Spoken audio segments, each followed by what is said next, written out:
Mau baik saudara di YouTube yang ada di TikTok di mana saja saudara. Terima kasih saudara sudah hadir di sini ya. Baik, saudaraku yang ada ini mungkin lampunya akan dipadamkan dulu ya. Ya, selamat datang bagi Anda yang ada di TikTok, bagi Anda yang ada di YouTube saudara. Sebelum kita akan mendengarkan firman Tuhan untuk siang ini, mari saya ajak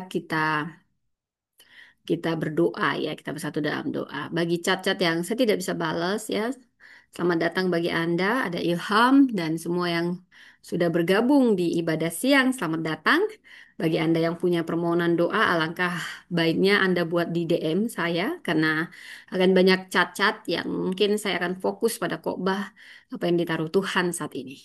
Mari sebelum kita mendengar firman Tuhan, kita bersatu di dalam doa. Bapa Surgawi, terima kasih semua karena anugerah-Mu, semua karena kebaikan-Mu, kemurahan-Mu, kami ada sebagaimana kami ada saat ini. Tolong hamba-Mu ini yang akan memberitakan kebenaran firman-Mu berjaga di mulut bibir hamba.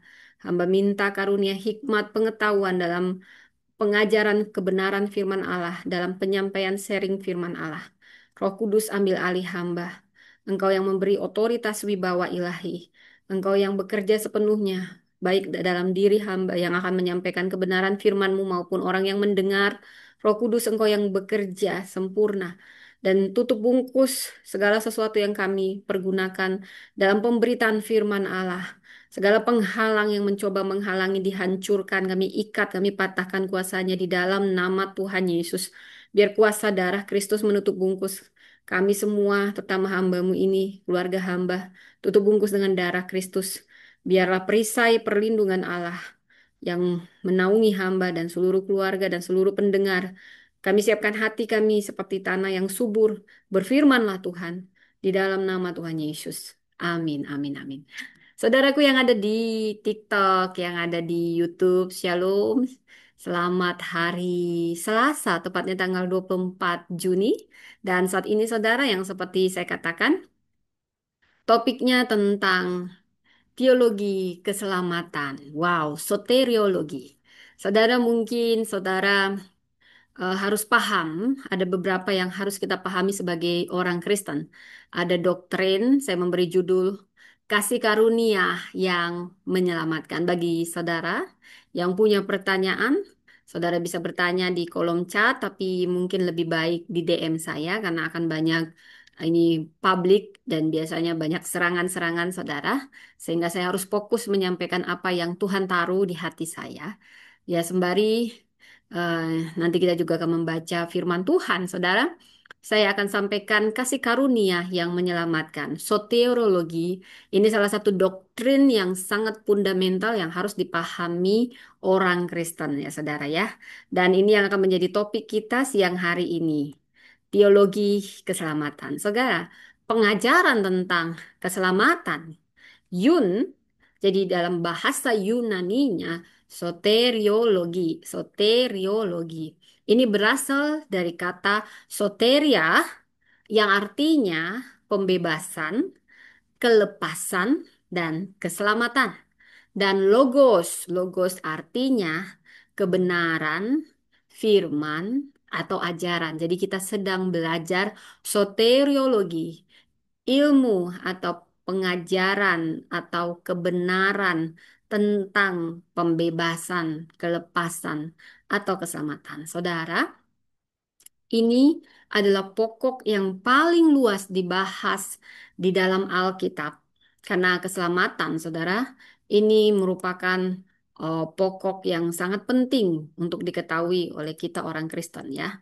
Ini pengajaran yang paling penting iman ya, dari pengajaran iman yang harus diketahui oleh orang Kristen. Saudara, ini topik yang mau saya bawakan, saudaraku.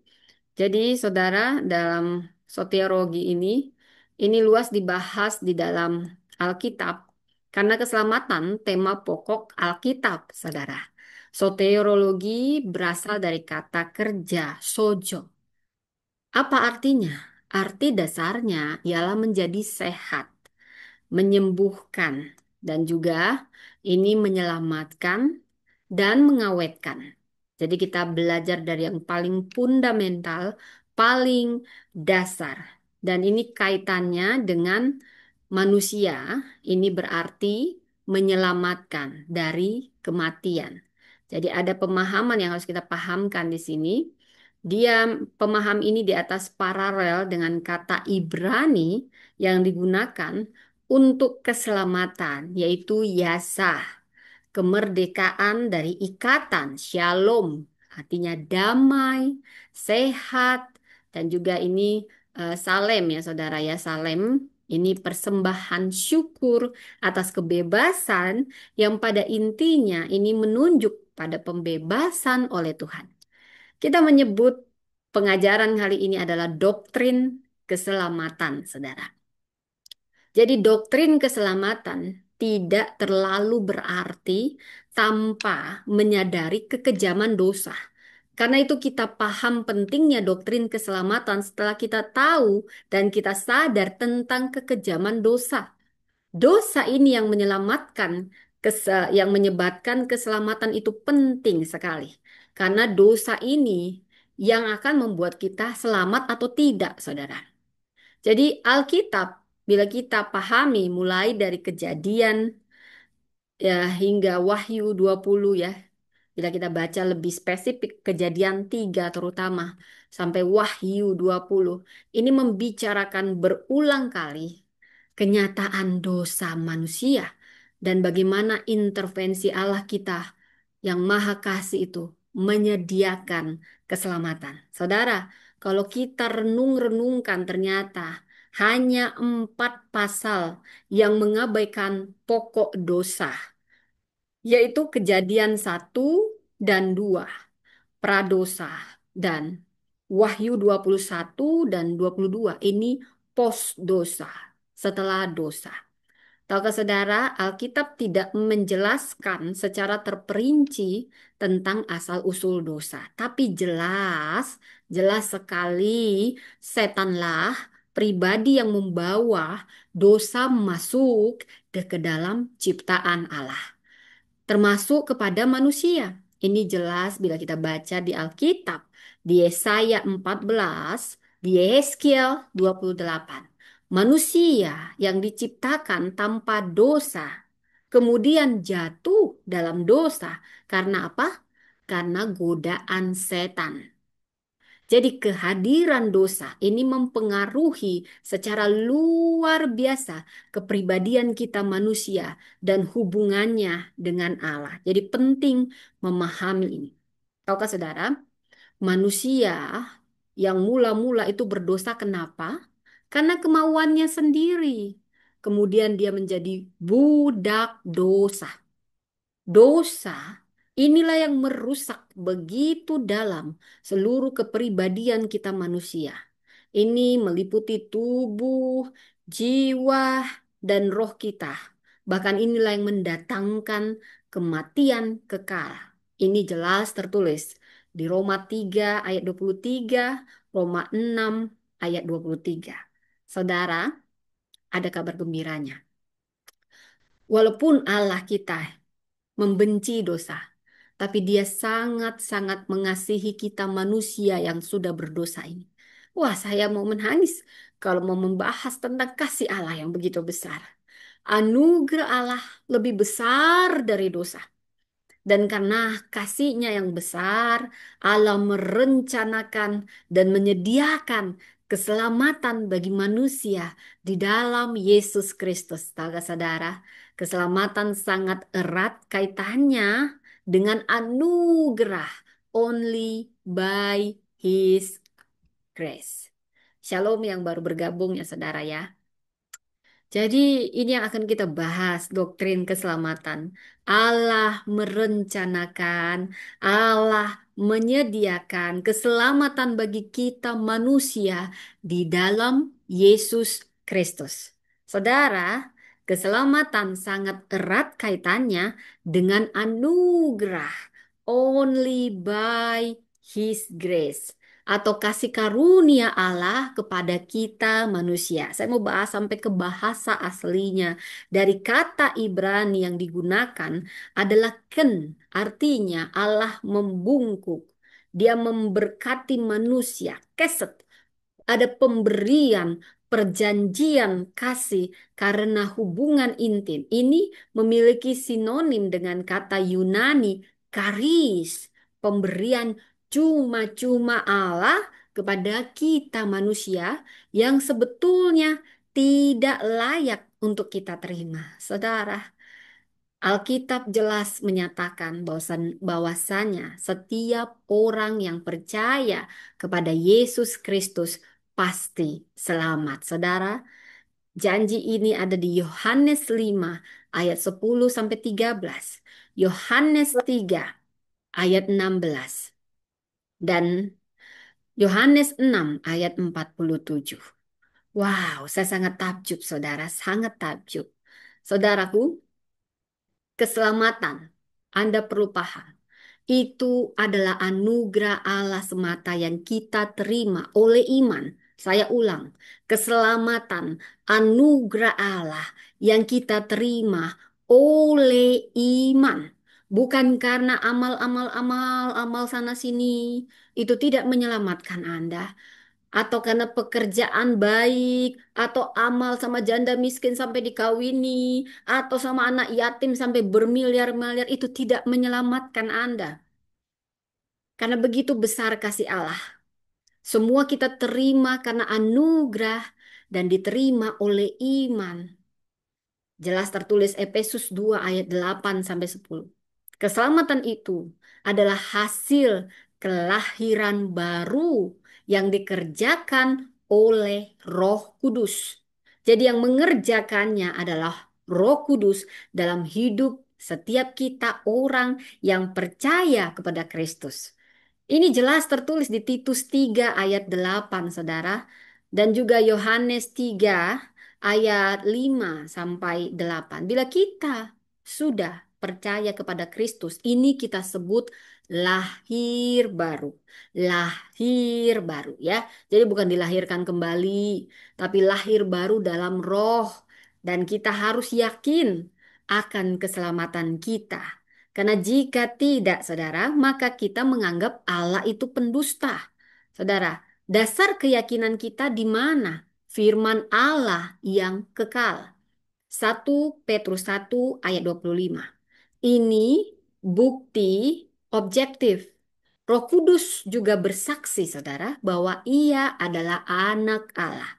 Roma 8 ayat 16. Ini adalah bukti subjektif. Tadi bukti objektif.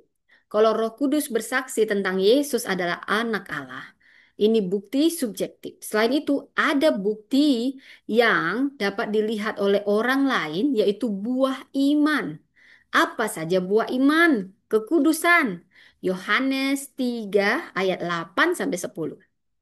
Jadi, anugerah Allah memberi kemampuan untuk tiap orang percaya hidup sebagaimana Kristus hidup. 1 Yohanes 2 ayat 6.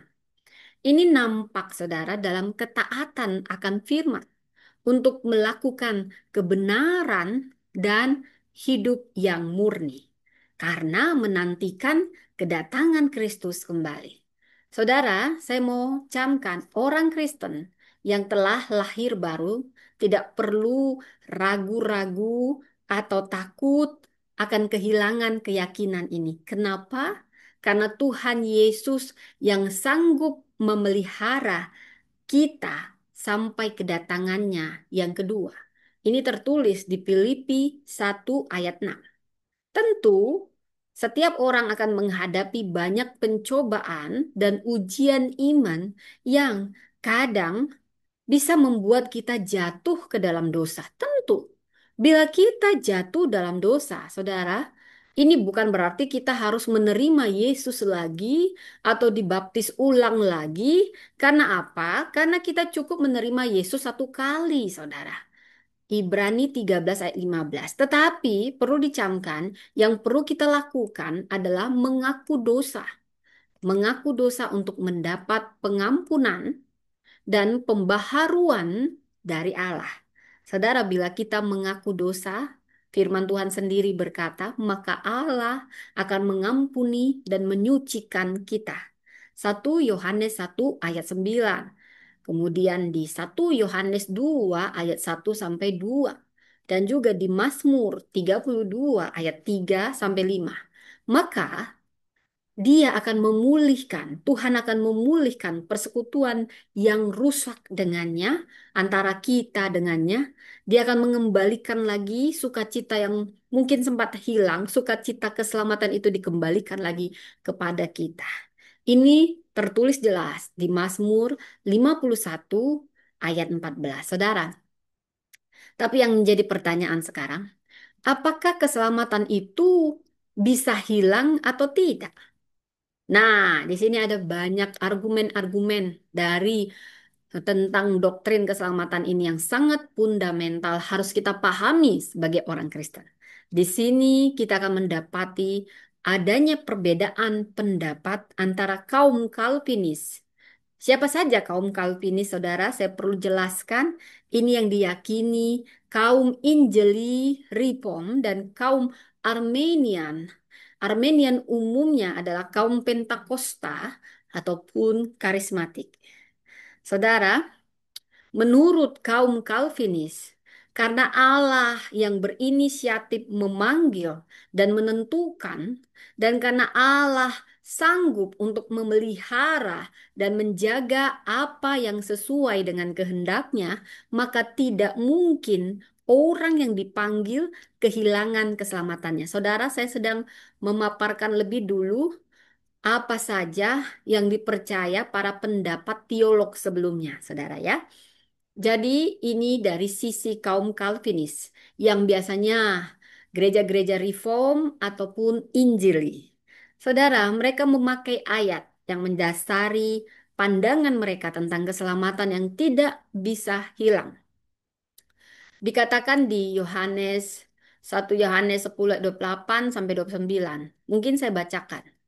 Dan aku memberikan hidup yang kekal kepada mereka, dan mereka pasti tidak akan binasa sampai selama-lamanya.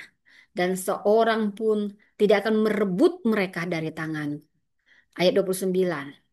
Bapakku yang memberikan mereka kepadaku lebih besar daripada siapapun juga, dan seorang pun tidak dapat merebut mereka dari tangan Bapa. Saudara, di sini saya bisa jelaskan sedikit makna teologis dari ayat ini. Saudara, ayat ini menegaskan jaminan keselamatan bagi orang yang percaya. Yesus dan Bapa bekerja dalam kesatuan untuk menjaga domba-dombanya. Tidak ada kuasa apapun, termasuk dosa, iblis, atau manusia yang dapat membatalkan keselamatan yang telah diberi oleh Kristus. Disinilah ayat ini yang digunakan orang-orang reform. Ya. Ada relevansi iman memang. Ini memberi rasa aman dan penghiburan bahwa keselamatan bukan bergantung kekuatan kita manusia, melainkan karena dipelihara oleh kuasa Allah sendiri. Mereka juga menggunakan ayat Roma. em, Saudara, ini ada kesalahan internet, tapi saya akan coba ya, saudara ya. Oke. Ya. Oke. Pemerintah. Jadi Roma 8 ayat 38 sampai 39. Sebab aku yakin bahwa baik maut maupun hidup, baik malaikat maupun pemerintah, baik yang ada sekarang maupun yang akan datang, atau kuasa, baik yang di atas maupun yang di bawah, ataupun sesuatu makhluk lain pun tidak akan dapat memisahkan kita dari kasih Allah kepada umatnya. Saudara, ini punya makna teologis yang dalam sebenarnya memang, saudara ya. Jadi kasih Allah dalam Kristus ini bersifat tak tergoyahkan dan kekal. Paulus menyebutkan semua kekuatan kosmik dan eksistensial untuk menekankan tidak ada satupun yang dapat memutuskan relasi kasih Allah kepada umatnya. Ada relevansi iman di sini yang mendorong keyakinan bahwa dalam segala penderitaan dan kesulitan, kasih Allah tetap melekat, tidak pernah meninggalkan. Mereka juga menggunakan ayat Filipi 1 ayat 6. Akan hal ini aku yakin sepenuhnya, yaitu Ia yang memulai pekerjaan yang baik di antara kamu akan meneruskannya sampai pada akhirnya pada hari Kristus Yesus. Memang secara teologis ini punya makna bahwa Allah kita adalah pribadi yang konsisten. Dia yang memulai karya keselamatan akan juga menyelesaikannya. Ini menyiratkan bahwa keselamatan bukan hanya momen satu kali, tapi proses yang disempurnakan oleh kuasa Allah sendiri. Jadi punya relevansi iman yang cukup besar, saudara. Ini menumbuhkan kepercayaan bahwa Tuhan tidak menyerah atas hidup kita meski kita lemah. Dia menuntun kita sampai tuntas. 2 Timotius 1 ayat 12, itulah sebabnya aku menderita semuanya ini. Tetapi aku tidak malu karena aku tahu kepada siapa aku percaya dan aku yakin bahwa Dia berkuasa memelihara apa yang telah dipercayakannya kepadaku hingga pada hari Tuhan. Ini punya makna teologis bahwasanya Paulus sedang menyatakan iman personal dan yang kokoh kepada Kristus. Apa yang dipercayakan ini bisa merujuk baik pada jiwa Paulus sendiri maupun pelayanan Injil yang telah diembannya. Saudara, ini punya relevansi iman yang dalam, di mana dalam penderitaan kita tetap dapat percaya bahwa Allah menjaga dan menopang tidak hanya pelayanan kita, tapi juga keselamatan dan masa depan kita. 1 Petrus 1 ayat 5 berkata, kamu yang dipelihara dalam kekuatan Allah karena imanmu, sementara kamu menantikan keselamatan yang telah tersedia untuk dinyatakan pada zaman akhir. Ini punya makna teologis. Keselamatan tidak hanya dimiliki saat ini, tapi juga memiliki dimensi eskatologis. Apa artinya? Eskatologis ini akhir zaman, sampai akhir zaman. Pemeliharaan Allah atas orang percaya adalah aktif dan berkelanjutan melalui iman dan oleh kuasanya. Jadi relevansi imannya dalam memberi kepastian bahwa kita tidak berjalan sendiri menuju akhir, tetapi kita dipelihara terus-menerus oleh kuasa Allah sampai pada saat kemuliaan dinyatakan. Saudara, saya bisa menyimpulkan ayat-ayat yang digunakan oleh kaum Calvinis yang biasanya gereja Reform ataupun Injili. Jadi kelima ayat yang dijadikan dasar kuat ini dalam doktrin kepastian keselamatan sekali selamat tetap selamat atau assurance of salvation. Allah memulai, Allah yang menjaga, Allah yang menyelesaikan karya keselamatan. Itu inti dari semuanya. Tidak ada kuasa di dunia atau di akhirat yang dapat memisahkan kita dari kasih Allah. Keselamatan bukan karena kekuatan kita, tetapi karena kuasa pemeliharaan Allah yang tak tergoyahkan. Ini dari sisi pandangan kaum Calvinis. Saudara, seperti yang saya katakan ada dua pendapat tentang doktrin keselamatan. Kita sudah membahas dari sisi Calvinis. Sekarang kita membahas dari kaum Armenian. Karena kaum Armenian punya pendapat. Karena ketentuan Allah itu berdasarkan respon kita manusia. Maka akhirnya ketekunan itu berdasarkan usaha kita juga, saudara. Tentu saja niat dan usaha manusia harus dibantu oleh kuasa Allah.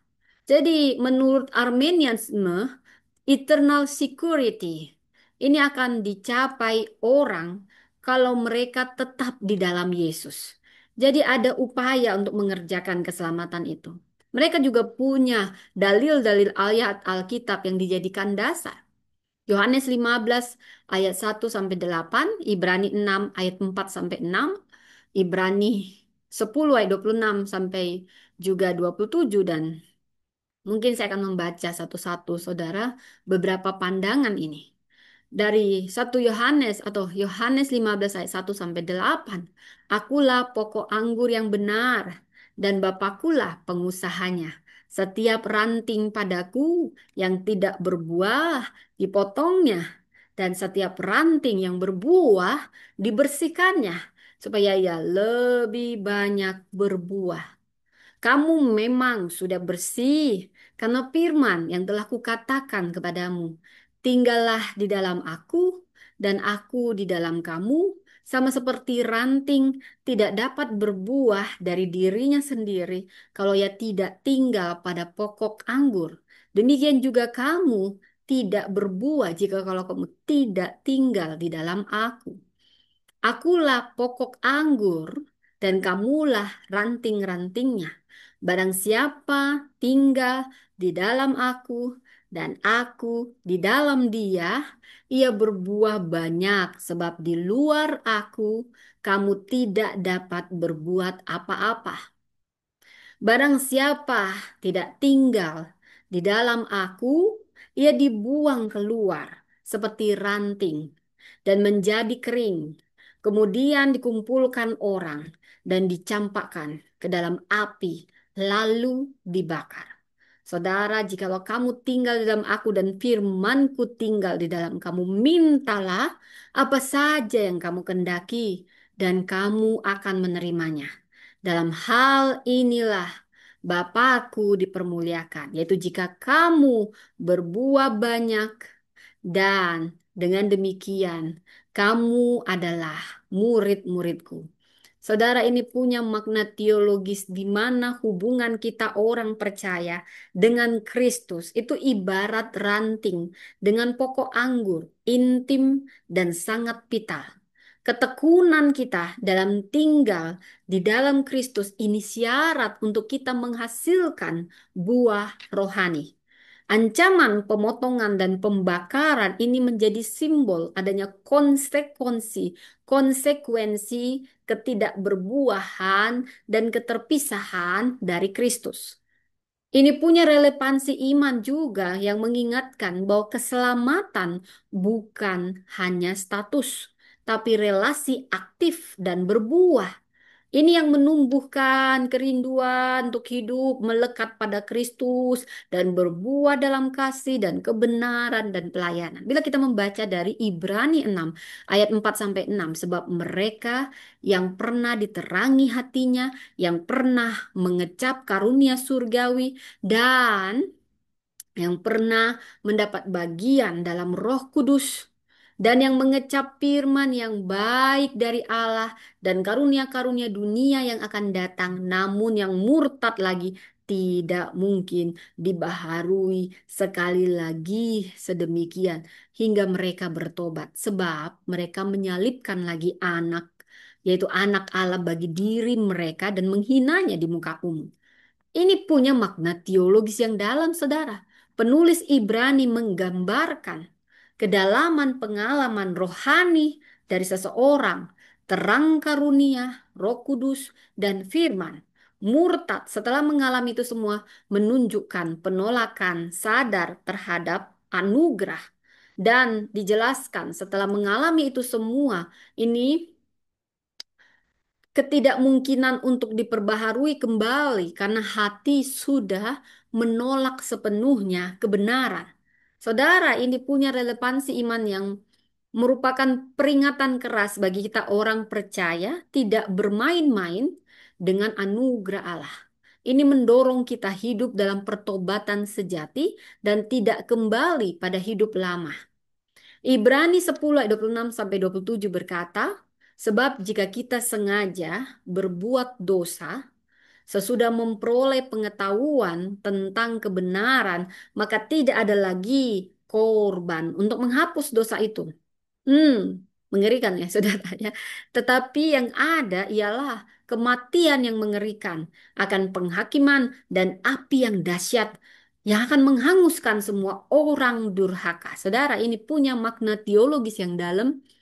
Jadi saudara, saya sedang ini ya saudara. Oke, pengajaran yang sangat dalam ya saudara ya. Penekanan pada dosa yang dilakukan dengan sadar dan sengaja setelah mengenal kebenaran. Ya, ini bahaya saudara ya. Jadi ini yang akan menghanguskan semua orang durhaka. Jadi, penekanan pada dosa yang dilakukan dengan sadar dan sengaja setelah mengenal kebenaran, ini bukan dosa kelemahan biasa, melainkan pemberontakan sadar terhadap terang Injil yang meniadakan efektivitas korban Kristus. Jadi ini mengingatkan hidup kita pentingnya hidup dalam pertobatan yang terus-menerus. Ini yang menghindarkan kita dari sikap angkuh menyalahgunakan kasih karunia sebagai alasan untuk hidup dalam dosa. Saya bisa menyimpulkan dari sini bila kita membaca dari Yohanes 10 ayat 28 sampai 29, Roma 8 ayat 38 sampai 39. Ini menekankan jaminan dan kuasa pemeliharaan Allah atas orang percaya. Tetapi dari Yohanes 15 ayat 1 sampai 8, kemudian Yohanes 6 dan Ibrani 6 dan 10, ini memperingatkan kita semua orang percaya akan tanggung jawab kita dan bagaimana bahaya jika seseorang tidak tinggal di dalam Kristus atau menolak anugerah secara sadar. Jadi perlu keseimbangan teologis antara dua pandangan ini. Keselamatan dijamin oleh kasih dan kuasa Allah, tetapi ini hanya bisa diwujudkan dalam kehidupan yang bertekun, berbuah, dan tinggal dalam Kristus. Saudara, disinilah titik tolak adanya perbedaan dua pandangan yang sampai sekarang sering saling eh, punya pandangannya masing-masing ya yang perlu kita pahami. Ini yang berkaitan dengan konsep pilihan atau election, yaitu perbuatan Allah memilih mereka yang akan diselamatkan untuk menjadi anggota tubuh Kristus. Saudara, Allah sudah memilih siapakah orang-orang yang akan diselamatkannya pada masa lampau, yaitu sebelum dunia dijadikan. Ini pandangan dari Calvinis yang perlu Anda pahami. Ini saya sedang pengajaran ya saudara ya, bukan sedang khotbah. Jadi ini pengajaran dasar sekali tentang keselamatan, doktrin keselamatan dalam kekristenan. Ini yang kita sebut dasar predestinasi. Apa itu predestinasi? Akan banyak bahasa teologi di sini. Ini yang menentukan atau menandai sebelumnya. Jadi mereka menggunakan ayat Efesus 1 ayat 4 sampai 6, Roma 8 ayat 29 sampai 30 dan Kisah Rasul 13 ayat 48. Perbedaan pandangan, ada dua pandangan yang sering berkubu-kubu, Saudara. Calvinisme dan Arminianisme, ya. Calvinisme, Arminianisme tentang kepastian keselamatan. Secara garis besar saya mau simpulkan dari Calvinisme dikatakan bahwasanya dosa ini adalah kerusakan total manusia dan manusia tidak berdaya meresponi panggilan Allah. Allah berdaulat, dialah yang menentukan orang yang dipilihnya tanpa syarat. Lalu penebusan itu terbatas. Kristus mati hanya untuk menyelamatkan orang pilihannya. Anugerah keselamatan tidak dapat ditolak oleh orang yang telah dipilihnya dan ditetapkannya. Dan pemeliharaannya kekal, sekali selamat, tetap selamat. Ini pandangan dari Calvinisme dengan memakai ayat-ayat yang menjadi dasar. Jadi ada dua doktrin keselamatan yang membuat banyaknya sinode di gereja, saudara ya.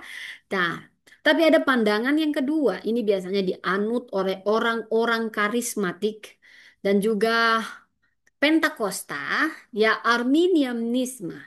Dikatakan di sini, walau kita sudah berdosa, manusia berdosa tetapi oleh anugerah Allah, ini masih bisa meresponi panggilan Allah. mau percaya atau tidak. Mereka memakai dasar Yesaya 55 ayat 1, Matius 11 ayat 28. Allah memilih karena dia tahu siapa yang akan meresponi panggilannya. Dan penebusan Kristus tidak terbatas. Itu bagi semua orang yang mau menerimanya. Manusia punya kebebasan untuk menerima atau menolak anugerah Allah. Orang yang sudah selamat masih ada kemungkinan kehilangan keselamatan. Jadi, kalau dia sudah Kristen, lalu dia masuk agama lain karena jabatan, karena hepeng atau ketenaran, dia kehilangan keselamatan. Berbeda dengan pandangan Calvinis.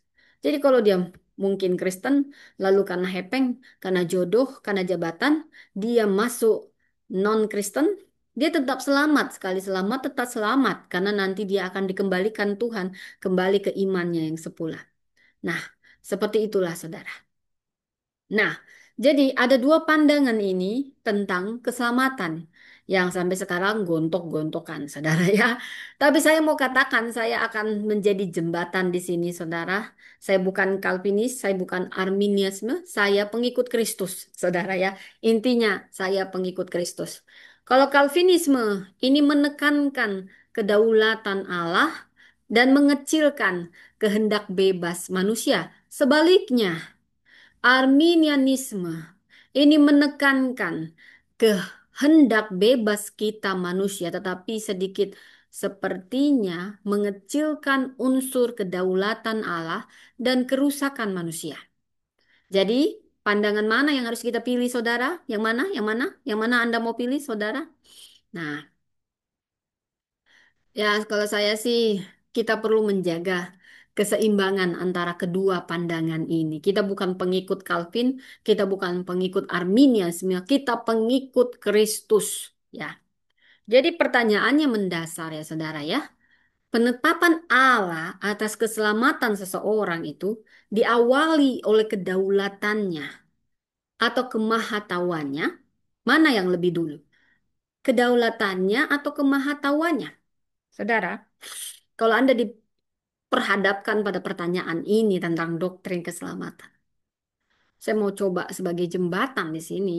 Allah menentukan keselamatan bagi seseorang sehingga akhirnya dia percaya. Atau karena Allah tahu siapa yang akan meresponi panggilannya pada waktu Injil diberitakan, baru dia menentukan keselamatan orang ini. Jawabannya sangat sederhana. Allah itu tidak bisa dibatasi oleh pemikiran kita, oleh waktu. Itu berbeda dengan manusia. Jadi pada waktu dia menentukan pilihannya, siapa yang akan diselamatkan karena kedaulatannya, pada saat yang sama juga sebenarnya dalam kemahatauannya, Allah juga mengetahui siapa manusia yang akan menggunakan kehendak bebasnya secara positif untuk meresponi panggilannya. Wah, saudara. Jadi saya sendiri punya keberatan tentang pandangan sekali selamat, tetap selamat, selamat, selamat, selamat. Ya, saya sebenarnya mau jujur, ini doktrin yang bisa mengakibatkan fatalisme. Manusia seakan-akan itu seperti boneka karena semua ditentukan bukan hanya diketahui oleh Tuhan. Ya, dan di sini juga bisa menyebabkan kelalaian dalam perilaku. Kalau saya sudah diselamatkan, apapun bisa saya lakukan. Kan sekali selamat, tetap selamat. Wah, saya main gatal-gatal deh. Saya main selingkuh-selingkuh. Nanti saya bertobat lagi. Kan toh saya tidak akan kehilangan keselamatan. Nah, ini bahayanya.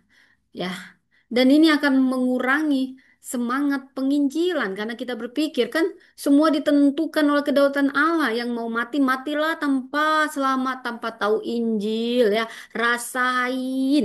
Pokoknya saya terpilih, keluarga saya terpilih, kamu nggak terpilih, rasain itu urusanmu.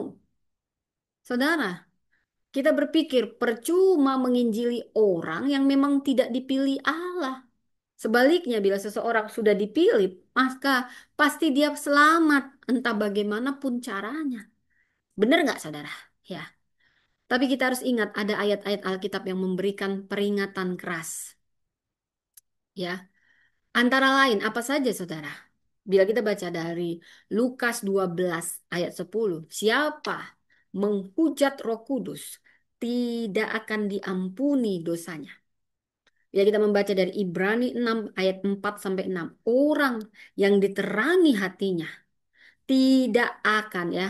Ini orang yang diterangi hatinya, dia akan mengecap karunia surgawi, mendapat bagian dalam Roh Kudus, tapi murtad tidak mungkin dibaharui. Bila kita baca dari 2 Timotius 2 ayat 12, Saudara, jika kita menyangkal, dia pun akan menyangkal kita. Dan bila kita membaca dari Wahyu 3 ayat 5, dihapus dari kitab kehidupan, berarti dia pernah ditulis sebelumnya, lalu dihapus, Saudara. Bila kita juga membaca dari Keluaran 32 ayat 32 sampai 33, orang bisa kehilangan keselamatannya kalau dia menghujat Roh Kudus. Sekalipun sudah melalui berbagai tahapan panjang, awalnya dia mendukakan Roh Kudus, memadamkan roh, mendustai roh, dan menentang roh hingga menghujat Roh Kudus. Pada titik itu seseorang sampai pada point of no return, di mana hatinya dikeraskan sehingga tidak ada penyesalan lagi karena penghujatannya kepada Kristus. Jadi Allah tidak mengampuninya karena orang itu tidak akan pernah lagi minta pengampunan sampai selama-lamanya. Saudara, ada beberapa dan umumnya gereja karismatik ya. Ini percaya akan keselamatan kekal yang terjamin pasti dalam Kristus, tetapi jaminan keselamatan itu kondisional, artinya bersyarat. Syarat dari jaminan keselamatan itu bila kita tinggal tetap di dalam Kristus. Jaminan akan hilang kalau kamu murtad gara-gara kamu ditawarin main film sinetron, kamu jadi pemeran utamanya seperti artis-artis sekarang. Atau kamu jadi YouTuber terkenal asal kamu masuk non-Kristen yang banyak sekarang marak. Maka jaminan keselamatanmu hilang. Kamu mau pilih dunia atau mau pilih Kristus?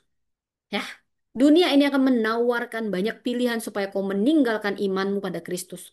Kalau kita mengikuti Calvinis yang sekali selamat tetap selamat sekalipun, kamu murtad meninggalkan Kristus demi terkenal di YouTube, demi jadi artis yang selalu punya banyak uang, uang, uang, lalu bilang, oh, semua kena iman, semua kena iman, padahal bohong. Keselamatanmu sudah hilang, ya. Jadi, ada keselamatan itu terjamin dengan kondisional, bersyarat, ya, kondisional. Saudara, saya mau katakan, syarat dari jaminan itu terus tinggal di dalam Kristus. Yohanes 15 ayat 5 sampai 6. Roma 11 ayat 19 sampai 24. Kerjakan keselamatan itu karena Allah yang mengerjakan di dalam kita. Filipi 2 ayat 12 sampai 13. Wahyu 17 ayat 4 mencatat mereka bersama-sama dengan dia juga akan menang, yaitu mereka yang terpanggil, yang telah dipilih, dan yang setia.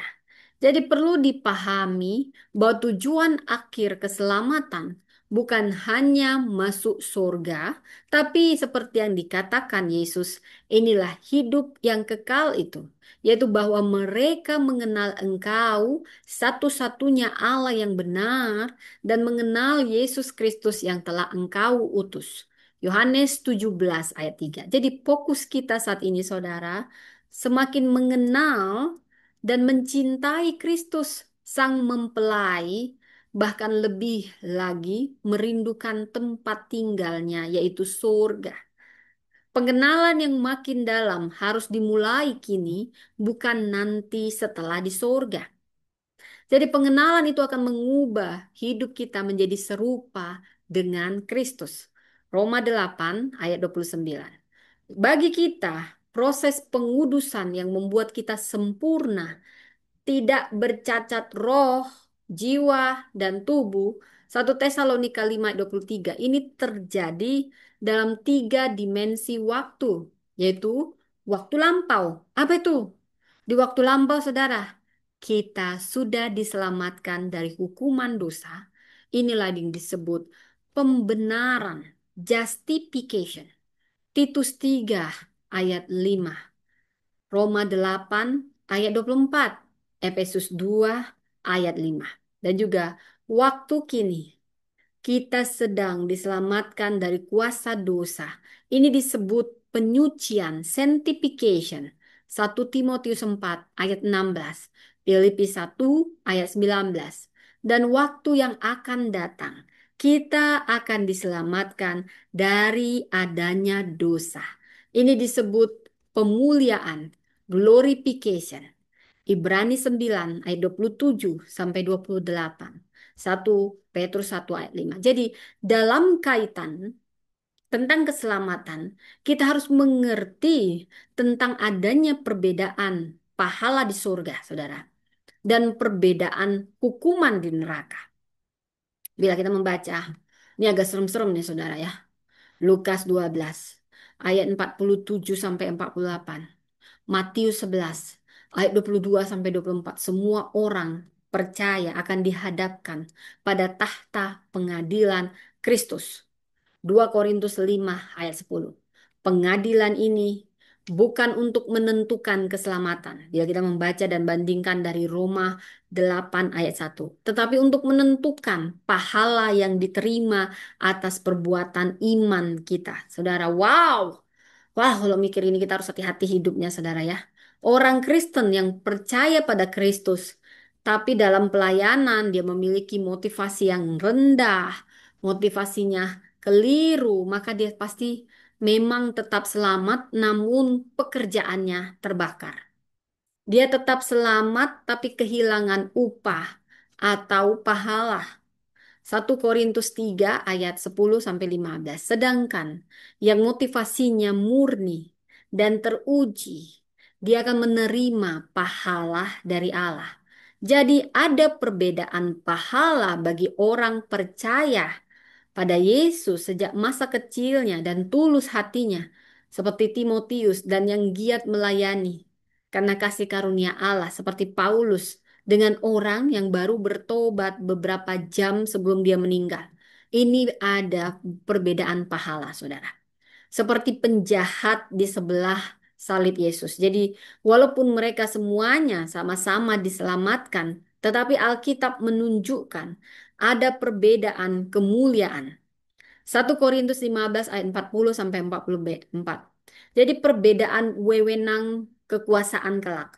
Ya, kita membaca dari Lukas 19 ayat 17 ya, dan Lukas 19 sampai 5 di eh, Lukas 19 ayat 19, 5 kota, 10 kota.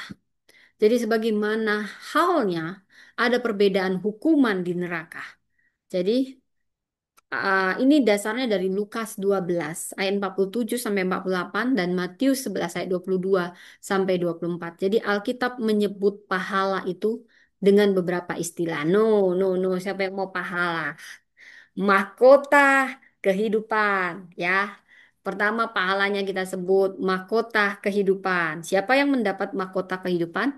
Mereka yang setia sampai mati mengikut Yesus. Wahyu 2 ayat 10. Kemudian mahkota kebenaran. Itu bagi orang yang merindukan kedatangan Kristus. 2 Timotius 4 ayat 8. Lalu ada mahkota abadi, saudara ya. Ini bagi orang yang dapat menguasai dirinya dalam segala hal. 2 Korintus 9 ayat 25. Kemudian mahkota kemegahan. Jadi mahkotanya beda-beda, saudara. Ini bagi orang yang memenangkan jiwa baru. Ini tertulis di 1 Tesalonika 2 ayat 19. Dan mahkota kemuliaan ini bagi orang yang setia memelihara domba-domba Allah. 1 Petrus 5 ayat 4. Jadi ada 5 mahkota yang menjadi pahala kita orang Kristen. Mahkota kehidupan setia sampai mati. Mahkota kebenaran yang merindukan kedatangan Kristus. mahkota abadi yang menguasai dirinya dalam segala hal, mahkota kemegahan yang memenangkan jiwa baru, mahkota kemuliaan bagi yang setia memelihara domba Anda. Anda dapat 5 mahkota kalau semua Anda melakukan ini, saudara. Itulah perbedaannya. Namun semua mahkota itu bukan untuk kemegahan kita, saudara. Sebab itu akan merupakan persembahan yang akan kita berikan kepada Yesus Kristus yang layak menerima segala pujian, hormat, dan kuasa sampai selama-lamanya. Seperti yang ditulis di Wahyu 4 ayat 10 sampai 11. Pahala bagi orang yang benar juga adalah memerintah bersama Kristus di bumi yang baru. Jadi nanti adalah langit yang baru dan bumi yang baru, saudara. Wah, saya sudah tidak sabar ya, saudara ya. Bila kita membaca, ini tertulis di Wahyu 21 ayat 1 sampai 3, Wahyu 22 ayat 5. Saudara, jadi bagaimana dengan keselamatan orang pada masa perjanjian lama sebelum Yesus dilahirkan? Bagaimana sebelum mereka sempat mengenal Yesus? Intinya tetap sama, saudara. Seperti perjanjian baru. Mereka tidak diselamatkan karena amal perbuatan, tapi karena iman mereka. Seperti halnya Abraham, Kejadian 15 ayat 6. Mereka dibenarkan bila mereka beriman kepada Allah yang berjanji bahwa akan datang Sang Juru Selamat. Kejadian 3 ayat 15. Proto Evangelium. Jadi kita percaya kepada Mesias yang sudah datang yaitu Yesus Kristus. Jadi bagaimana halnya dengan keselamatan orang-orang misalnya suku terasing yang belum pernah mengenal Injil sama sekali? Apa mereka bisa selamat atau tidak karena ketidaktahuan akan kebenaran atau karena hukum hati nurani? Saudara, ada hukum hati nurani berdasarkan Roma 2 ayat 14 sampai 16. Karena melakukan hukum Taurat, perbuatan baik yang dimotivasi oleh hukum nurani atau hukum Taurat mungkin sedikit memperingan hukuman di api neraka. Namun Alkitab dengan tegas menyatakan bahwa tidak ada keselamatan melalui hukum Taurat ataupun cara lain kecuali melalui iman kepada Kristus Yesus. Galatia 2 ayat 16, Yohanes 14 ayat 6.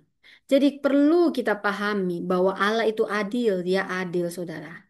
Dia tidak pernah tidak adil. Allah itu adil, dia maha adil. Saudara jangan pusing dengan itu ya. Kita ini terbatas untuk tahu keadilan Allah. Tapi yang saya imani Allah kita maha adil. Orang dihukum karena memang menolak keselamatan, bukan karena ketidaktahuan. Walaupun mungkin ada orang tidak selamat karena ketidaktahuannya akan kebenaran, saudara. Karena sebenarnya pada setiap zaman Tuhan memiliki peringatan-peringatannya. Seperti pada zaman Nuh, walau hanya ada 8 orang yang meresponi, atau zaman Yeremia yang dia sudah berkhotbah 40 tahun dan tidak ada yang meresponi. Yang jelas, peringatan Allah telah disampaikan sejak perjanjian lama. Tuhan berjanji bahwa orang yang mencari Dia dengan segenap hati akan menemukannya. Ulangan 4 ayat 29. Seperti yang terjadi dengan Cornelius. Kisah Rasul 10 ayat 4 sampai 5, 34 sampai 36. Sayangnya, orang tidak mencari Allah. Roma 3 ayat 11. Sebaliknya, manusia menyembah berhala sehingga mendatangkan hukuman Allah. Roma 1 ayat 18 sampai 23. Baik, saudara, mohon maaf ada anak saya. Ya, Peter. Apa? Itu mau ke sekolah baru. Kasih cuma.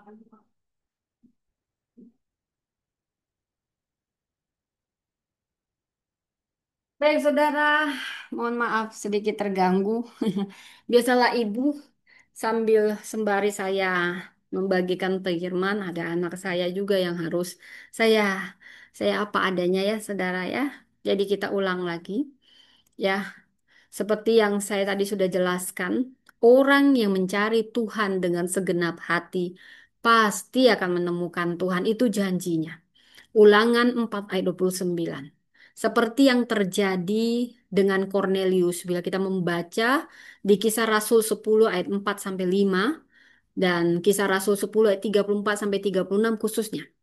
Tapi yang jadi hal yang sangat disayangkan, sayang sekali, saudara, orang banyak yang tidak mencari Allah, tidak peduli.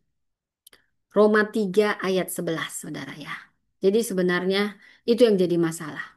Ya, karena manusia lah yang nggak mencari Allah. Sebaliknya manusia menyembah berhala secara sadar. Inilah yang mendatangkan hukuman Allah. Roma 1 ayat 18 sampai 23.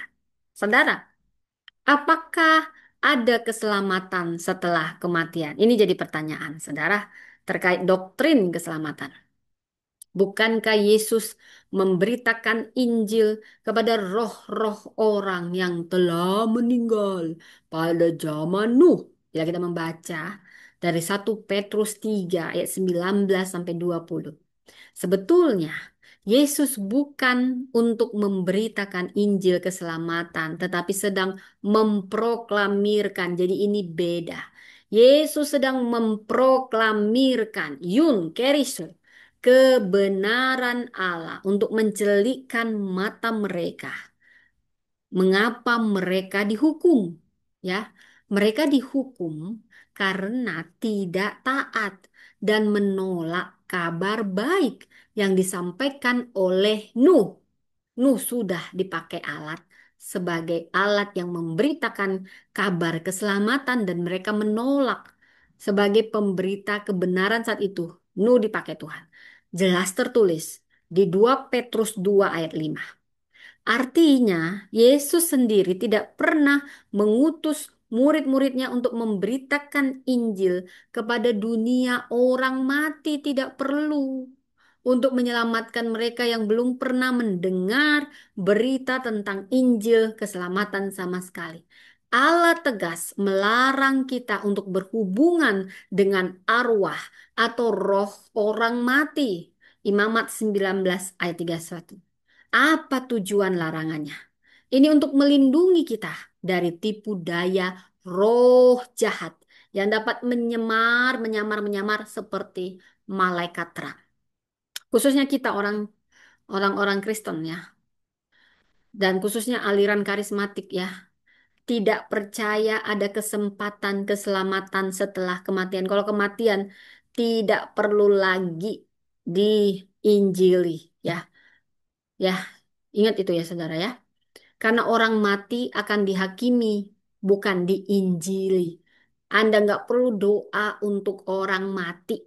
Berdoalah untuk orang hidup. Menginjillah pada orang hidup. Kalau orang mati bukan urusan Anda lagi. Ibrani 9 ayat 27. Kalau ditanya mana dasar firman-Nya. Dengan demikian kita orang percaya menolak tegas ajaran tentang penginjilan kepada arwah. Jangan doakan lagi arwah-arwah yang sudah mati. Ini tidak alkitabiah, saudara. Selain tidak alkitabiah, ini akan menyebabkan penyesatan. Misalnya berdoa di kuburan, meminta keselamatan bagi keluarga yang belum percaya. Makanya kalau dia belum percaya, kamu berdoa ketika dia masih hidup.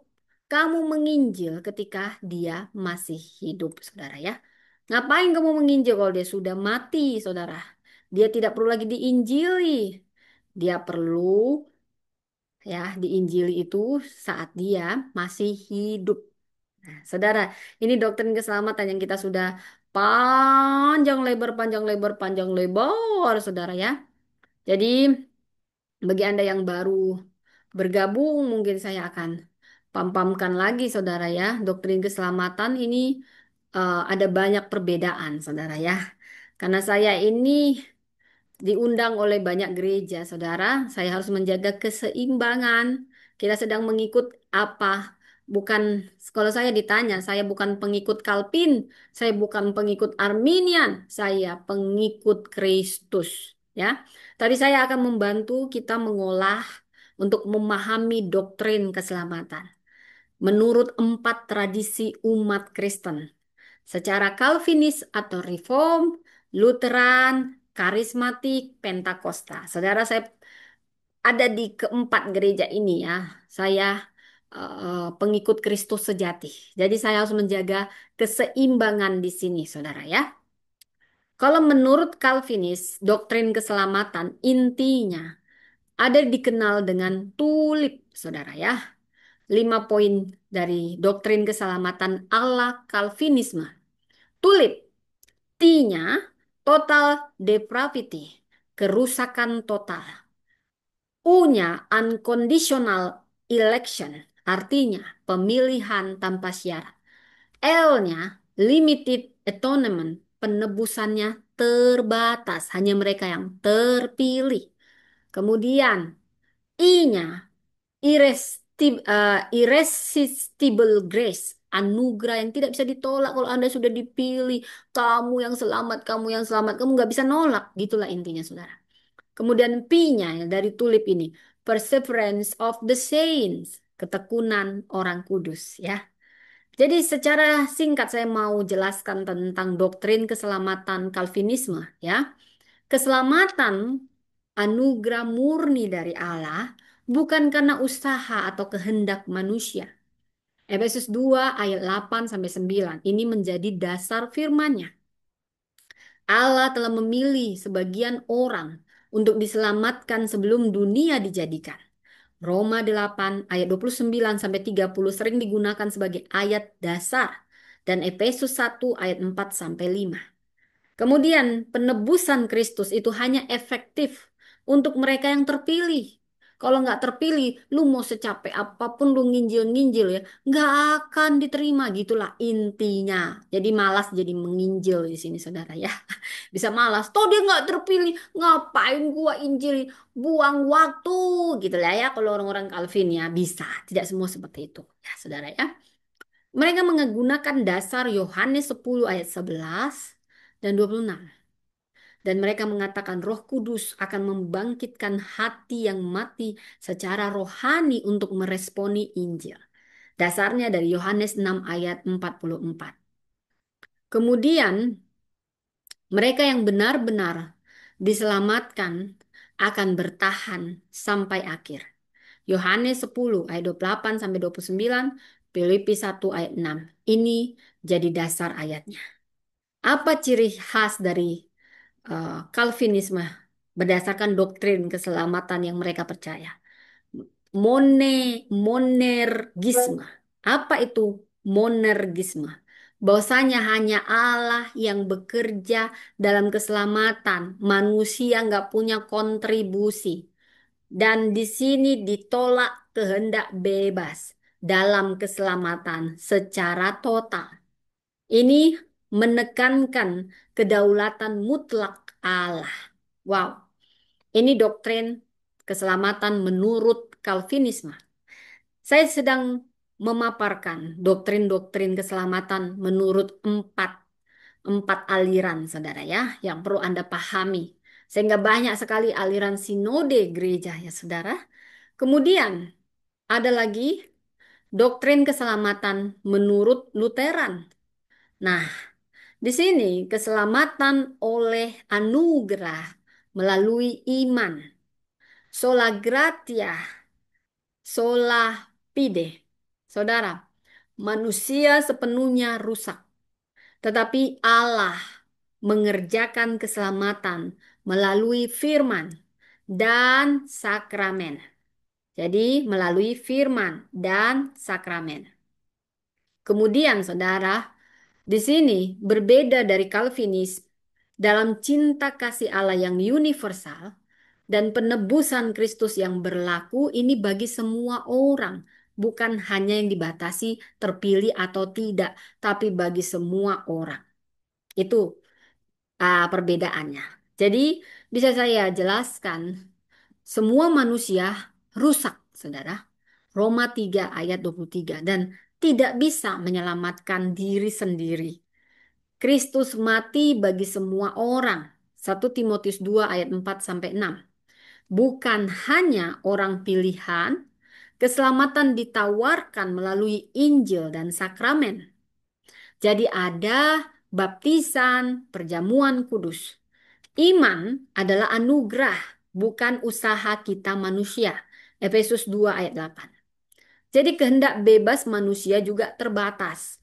Hanya bisa merespon bila Roh Kudus bekerja melalui firman. Saudara, jadi ciri khasnya bagaimana? Anugerah dapat ditolak, ya. Dari He 6 ayat 4 sampai 6. Jadi mereka menolak predestinasi ganda Calvinis, yaitu bahwa Allah menentukan sebagian ke neraka. Mereka tidak mengatakan itu. Tidak ada orang ditentukan Tuhan ke neraka. Mereka lah yang membuat pilihan mereka mau ke neraka atau tidak, saudara. Kemudian mereka percaya bahwa iman dapat gugur, tetapi keselamatan dapat dipulihkan melalui pertobatan. Jadi mengerjakan keselamatan.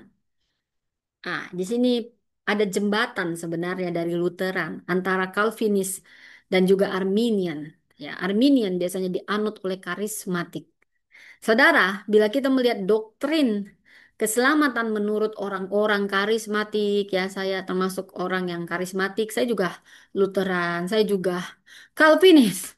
Saya pengikut Kristus. Saya hanya mau memaparkan dan membuka semua apa yang menjadi doktrin-doktrin menurut beberapa aliran, saudara ya.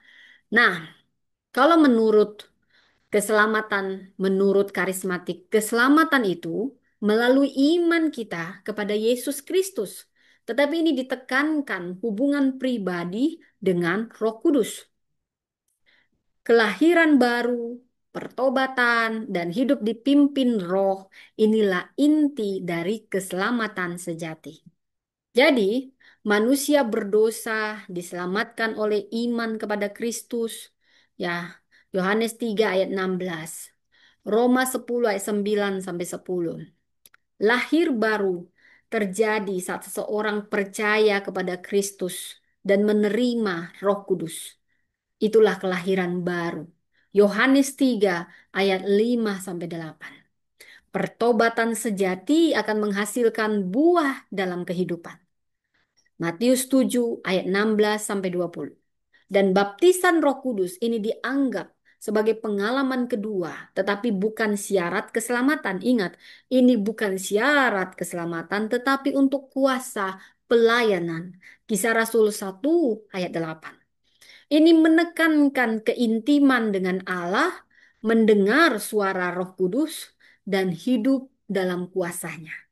Jadi, dalam karismatik ada ciri khas tentang keselamatan. Ada sinergisme. Apa itu sinergisme? Kerjasama antara kehendak bebas manusia dengan anugerah Allah yang besar. Kita bebas memilih sebagai manusia mau menanggapi atau menolak Injil. Jadi keselamatan pun bisa gugur bila kita hidup dalam dosa terus-menerus tanpa pertobatan.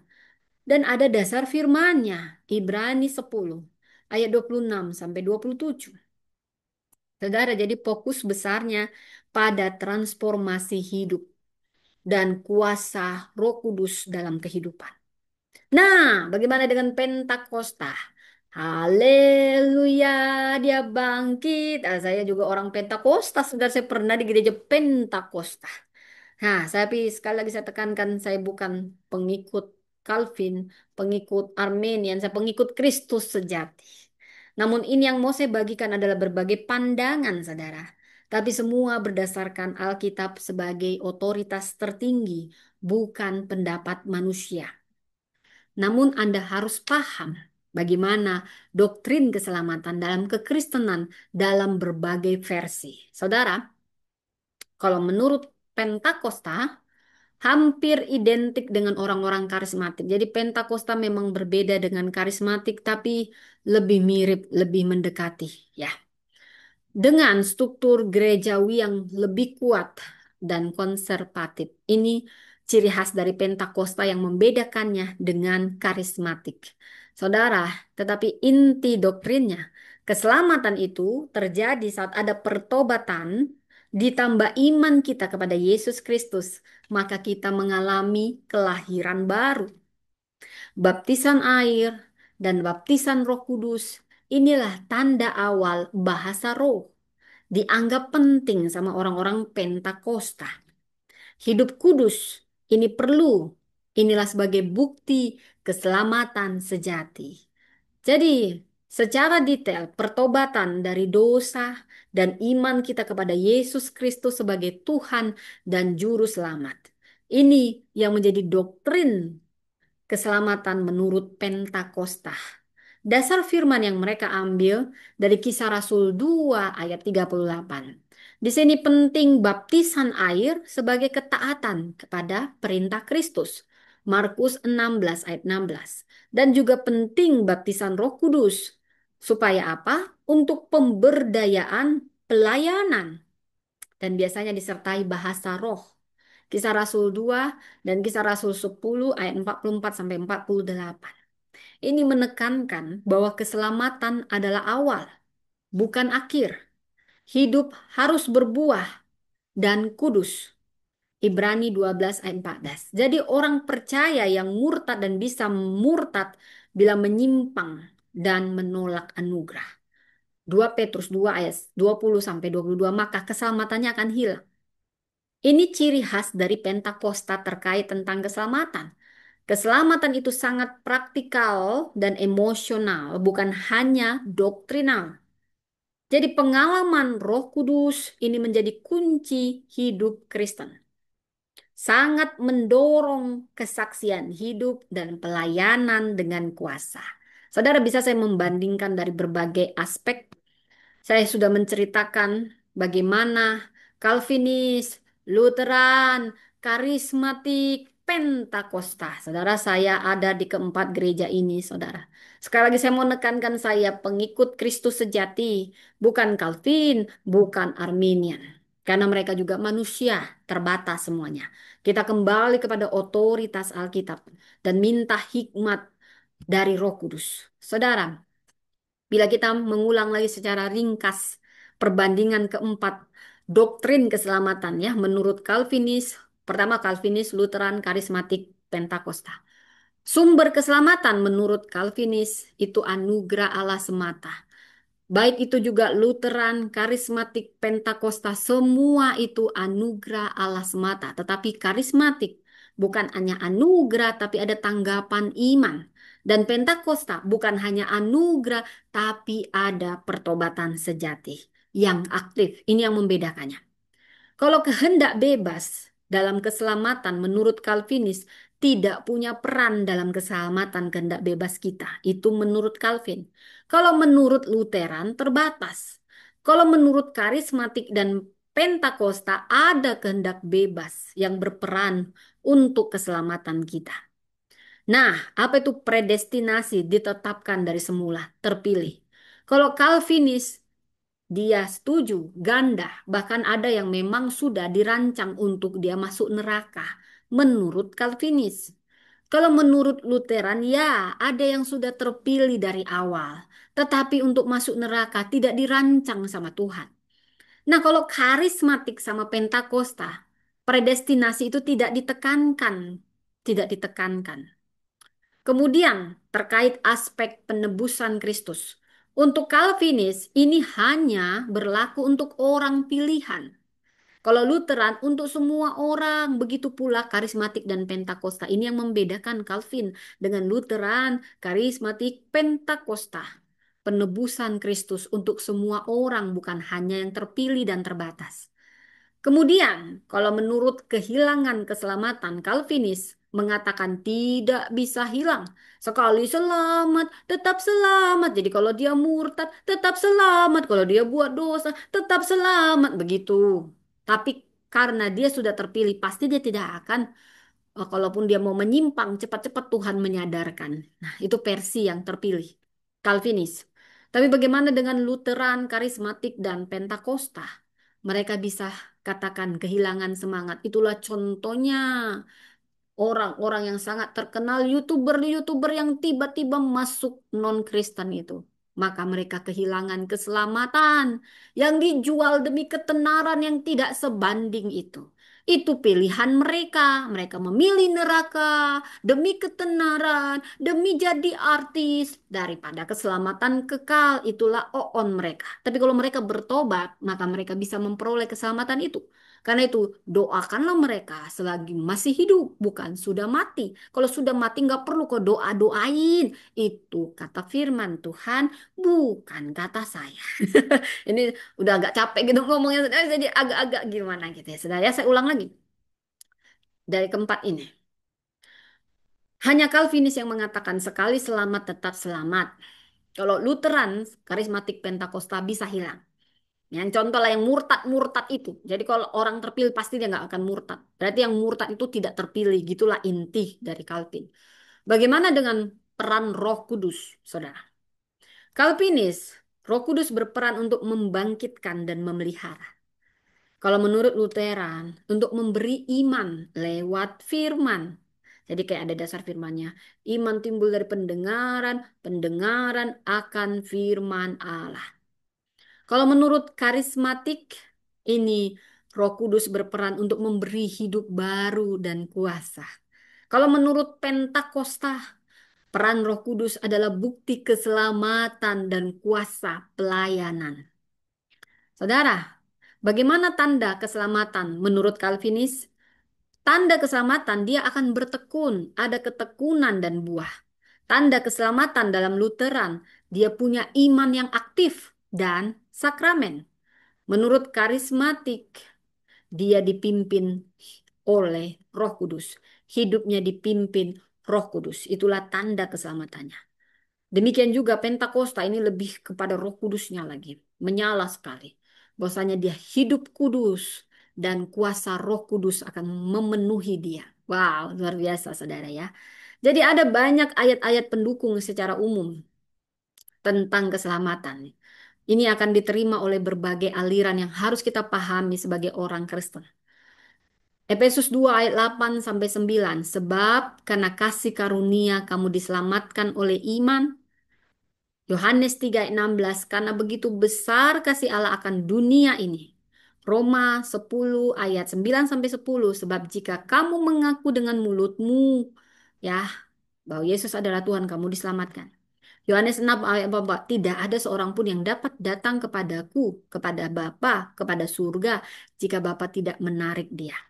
Ini perlu kita pahami sebagai doktrin-doktrin keselamatan. Ibrani 6 ayat 4 sampai 6. Ini tentang kemungkinan gugurnya iman. 1 Petrus 1 ayat 5. Ini tentang perlindungan Allah atas keselamatan kita. Saudara, doktrin keselamatan ini jadi jantung dari teologi Kristen. Dan dalam bahasa teologisnya seperti yang saya katakan soteriologi. Soteria keselamatan, logos studi pengajaran. Ini cabang dari teologi sistematik yang membahas bagaimana manusia diselamatkan, apa yang menyelamatkan peran Allah dan manusia dalam keselamatan dan implikasinya. Jadi keselamatan salvation ini tindakan ilahi di mana Allah menyelamatkan manusia dari dosa, dari kematian rohani, dari kutuk kekal, dan membawanya ke dalam hidup yang kekal, kekudusan, dan persekutuan kekal dengannya. Dalam soteriologi ada beberapa istilah yang harus Anda pahami. Soteriologi adalah ilmu teologi tentang keselamatan. Ada yang kita sebut justification, justifikasi, pembenaran. Ini tindakan Allah untuk menyatakan orang berdosa benar karena imannya kepada Kristus. Kemudian ada istilah regenerasi, kelahiran baru oleh Roh Kudus. Kemudian istilah penebusan atau redemption, pembebasan dari dosa oleh darah Kristus. Dan pendamaian, atonement. Kristus menanggung murka Allah demi pendamaian manusia dengan Allah. Kemudian iman, saluran utama menerima anugerah keselamatan. Anugerah atau grace ini pemberian Allah yang cuma-cuma tidak layak kita terima. Saudara, tadi saya sudah jelaskan ya banyak hal ya. Saya mau menjelaskan para tokoh-tokoh tiap aliran, saudara, yang perlu Anda tahu. Calvinisme, Reform, ini biasanya gereja Reform, ini Reform teologi. Tokohnya adalah Yohanes Calvin. Dia punya dasar dengan sebutan singkatan TULIP, ya. Total Depravity, Unconditional Election, Limited Atonement, Irreversible Grace, Perseverance of the Saints. Jadi makna utamanya keselamatan adalah karya Allah dari awal sampai akhir. Manusia mati total dalam dosa dan hanya dapat diselamatkan jika Allah memilihnya secara kekal. Jadi penekanannya sangat dalam pada kedaulatan Allah.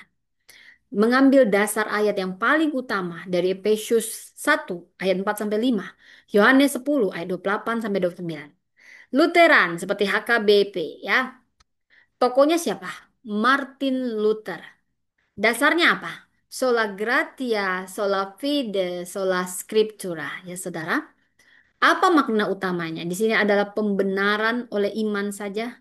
Baptisan ini menyampaikan keselamatan kepada anak-anak dan karya Roh Kudus dalam firman dan sakramen yang sangat ditekankan. Jadi ini dasarnya diambil dari Roma 1 ayat 17, Efesus 2 ayat 8 sampai 9. Kemudian Katolik, doktrinnya ini berdasarkan Alkitab, kemudian tradisi suci dan magisterium. Jadi di sini punya makna utama keselamatan itu adalah proses yang dimulai dari baptisan, dilanjutkan dengan partisipasi dalam sakramen dan hidup dalam kasih. Keselamatan bisa hilang karena dosa yang berat dan bisa dipulihkan melalui pertobatan. Yakobus 2 ayat 24, Filipi 2 ayat 12. Kemudian Pentakosta, ciri khas dari doktrinnya. Penekanannya kuat pada pengalaman pribadi dengan Roh Kudus. Jadi baptisan Roh Kudus adalah tanda yang penting ditandai dengan berbahasa roh. Ini dianggap penting meskipun bukan syarat mutlak keselamatan. Jadi punya makna utama keselamatan itu melalui iman. Namun iman sejati harus diikuti tanda-tanda kuasa roh. Mereka mengambil ayat dari Kisah Rasul 2 ayat 38 dan Markus 16 ayat 17. Nah, kalau dari karismatik ini lebih fleksibel dari Pentakosta klasik, tapi ini juga menekankan kuasa Roh Kudus, hubungan pribadi, mujizat dan penyembuhan sebagai bagian dari pengalaman keselamatan. Jadi punya makna utama keselamatan itu sebagai relasi yang hidup, dinamis, bukan sekedar status hukum. Ayat dasarnya terutama dari Yohanes 15 ayat 5, Roma 8 ayat 14. Jadi saya bisa membuat kesimpulan lagi secara teologis. Keselamatan adalah karya Allah. Semua aliran ini sepakat bahwa inisiatifnya dari Allah, bukan dari manusia, dan melalui Kristus. Tentang elemen peran penting iman. Peran iman sangat penting. Semua mengakui aliran ini bahwa iman sangat penting, tapi berbeda dalam asal dan konsekuensinya. Dan pertobatan nyata dibutuhkan. Semua menuntut pertobatan sejati sebagai bukti iman. Tentang kuasa Roh Kudus, semakin ke arah Pentakosta dan karismatik, kuasa Roh Kudus semakin ditekankan. Bukan berarti di Calvinis atau di Lutheran tidak, tapi lebih aja ditekankan pada orang-orang Pentakosta dan karismatik. Dan elemen keselamatan bukan hanya status tapi relasi. Jadi semakin banyak gereja modern menekankan aspek relasional dan pembentukan karakter dalam keselamatan. Saudara, saya bisa simpulkan, keselamatan adalah anugerah, bukan hasil usaha, tapi hasil kasih yang tak bersyarat. Allah tidak menyelamatkan yang layak, tetapi yang percaya. Salib adalah tempat keadilan dan kasih bersatu untuk menyelamatkan dunia. Dan iman sejati itu bukan hanya percaya pada Kristus yang sanggup menyelamatkan, tapi kita berserah pada Kristus yang telah menyelamatkan kita. Diselamatkan bukan hanya untuk masuk surga, saudara, tapi untuk hidup bagi kerajaan Allah sekarang juga. Saudara, mungkin ada banyak pertanyaan-pertanyaan, saudara, yang akan dipampangkan bagi Anda terkait keselamatan. Kalau Anda ditanya, apa pemahaman Anda tentang keselamatan menurut ajaran Ripon? Dari sini kita bisa menjawab, keselamatan adalah karya Allah sepenuhnya berdasarkan anugerahnya, seperti ditegaskan dalam ajaran monergisme Ripon. Manusia telah jatuh dalam dosa, tidak dapat menyelamatkan dirinya sendiri, bahkan tidak mampu mencari Allah tanpa Allah terlebih dahulu bekerja melalui Roh Kudus. Allah dalam kasih-Nya yang berdaulat memilih orang-orang tertentu dalam Kristus sebelum dunia dijadikan. Efesus 1 ayat 4 sampai 5. Keselamatan bukan karena usaha manusia, tapi karena pemilihan kekal yang tidak bersyarat, penebusan yang efektif, anugerah yang tidak bisa kita tolak, dan jaminan ketekunan orang percaya sampai akhir. Jadi saya percaya bahwa iman pun adalah pemberian, bukan hasil kehendak bebas manusia. Filipi 1 ayat 29, Yohanes 6 ayat 44. Keselamatan adalah dari Allah, oleh Allah, dan untuk kemuliaan Allah. Roma 11 ayat 38. Ini dari versi Calvin, saudara. Nah, kalau ditanya, apakah Anda menerima doktrin predestinasi dan pemilihan menurut pengakuan iman Westminster? Ya, saya bisa menerima doktrin predestinasi dan pemilihan sebagaimana dirumuskan dalam pengakuan iman Westminster yang menyatakan bahwa Allah dari kekekalan menurut maksud kehendaknya yang bijaksana dan suci telah menetapkan secara bebas, ya saudara, saya ini kan dulu ini ya. Oke, teman-teman yang ada di YouTube. Mohon maaf, tadi mungkin tangan saya kena, ya enggak sih. Ya, kita lanjut lagi, saudara ya. Ini luas sekali.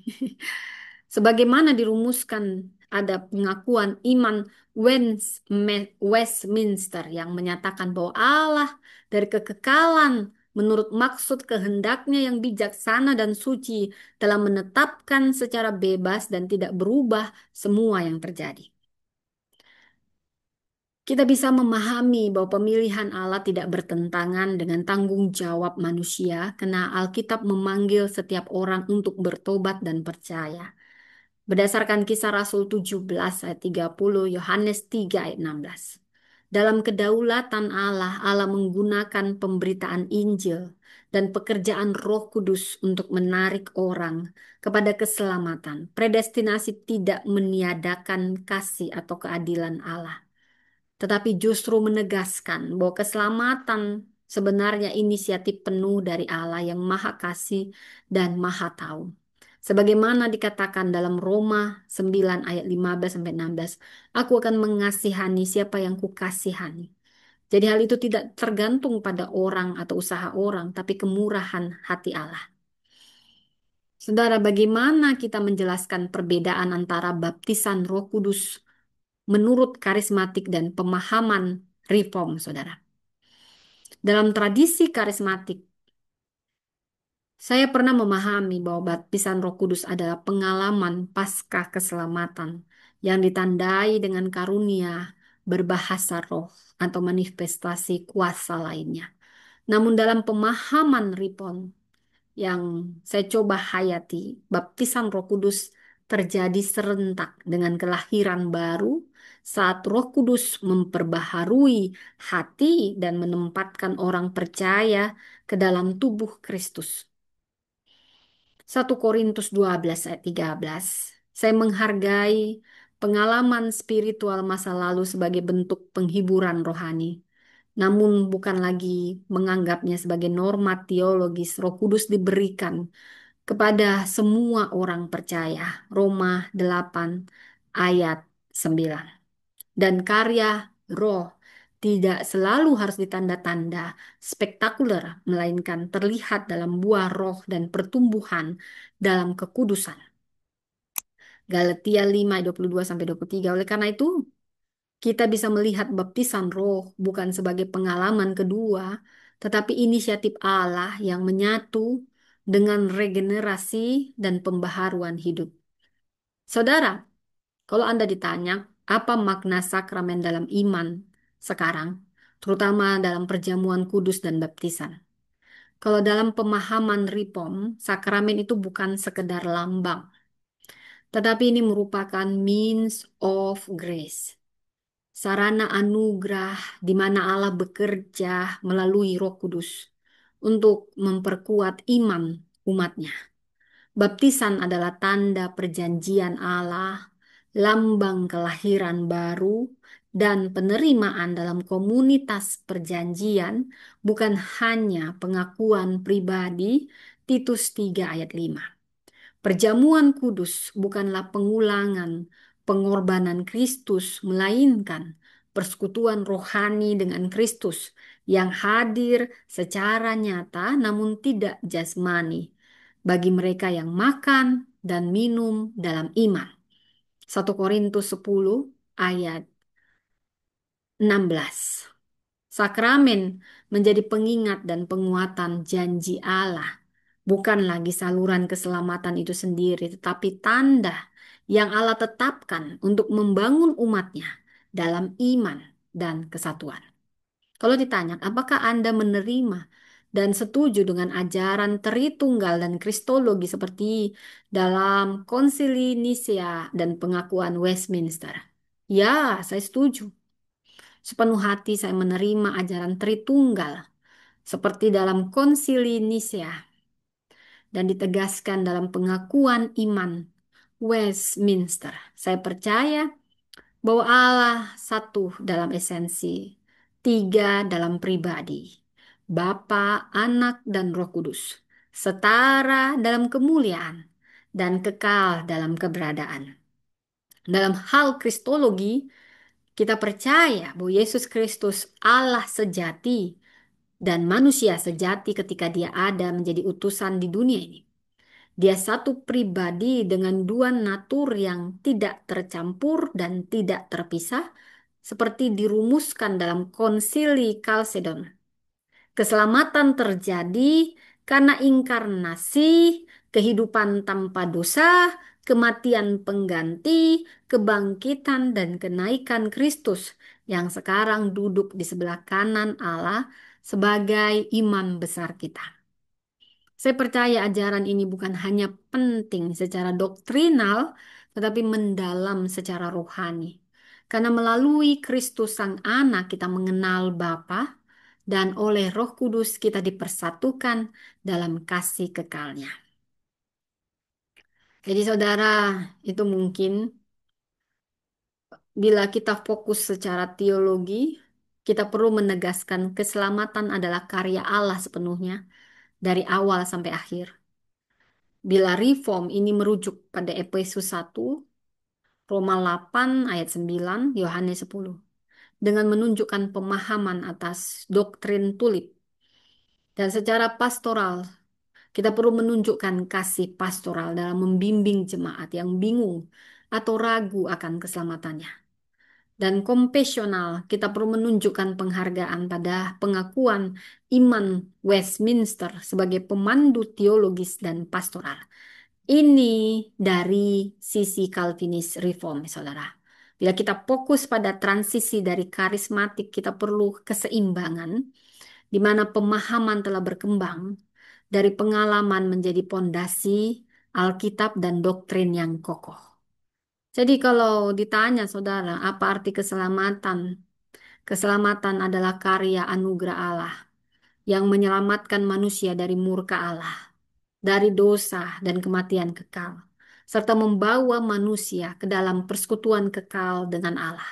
Manusia diselamatkan bukan karena usaha atau kebaikannya, melainkan semata-mata oleh anugerah Allah melalui iman kepada Yesus Kristus. Efesus 2 ayat 8 sampai 9. Iman ini pun merupakan karunia Allah, bukan hasil kemampuan manusia.